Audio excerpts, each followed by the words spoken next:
আজকে আবারও চলে এসেছি নতুন একটা রেসিপি নিয়ে। আমি আজকে বানাতে যাচ্ছি ফুলকো ফুলকো লুচি। তো এখানে একটা চালনের মধ্যে আমি ময়দাটাকে চেলে নেব। তো 2 কাপ আমি এখানে ময়দা নিয়ে নিচ্ছি।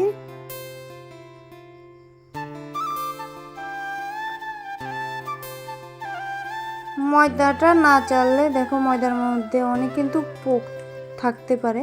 তো এখানে দেবো পরিমাণ মতো নুন আর একটু সামান্য খাবারের সোডা। তো দিয়ে দেবো সামান্য একটু সাদা তেল।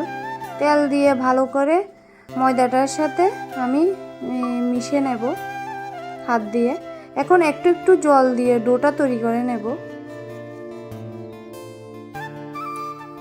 একসাথে বেশি জল দেবেন না, একটু একটু জল দিয়ে আমি ডোটা ভালো করে হাত দিয়ে এভাবে মথে মথে তৈরি করে নেব। তো মথা আমার শেষ, আমি 2 মিনিটের জন্য রেস্টে রেখে দিয়েছিলাম। এখন ছোট ছোট লেচি কেটে নিচ্ছি।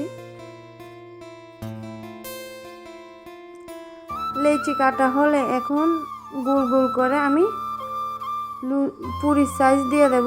উপরে একটু ময়দা ছিটিয়ে আমি বেলে নিচ্ছি। এর মাঝে তেলটা কিন্তু আমি চুলার মধ্যে বসিয়ে দিয়েছি। তেলটা পুরোপুরি গরম হয়ে আসলে আমি লুচিগুলি দিয়ে দেব।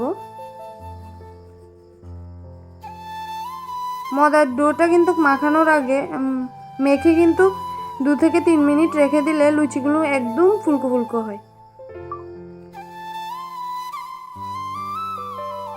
এভাবে সবগুলো লুচি আমি ভেজে নেব।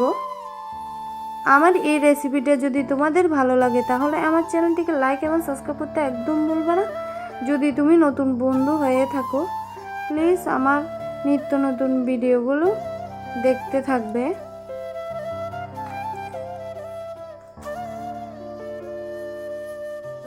লুচিগুলো ভাজা হয়ে গেছে, এখন একটা প্লেটের মধ্যে আমি নামিয়ে নিয়েছি।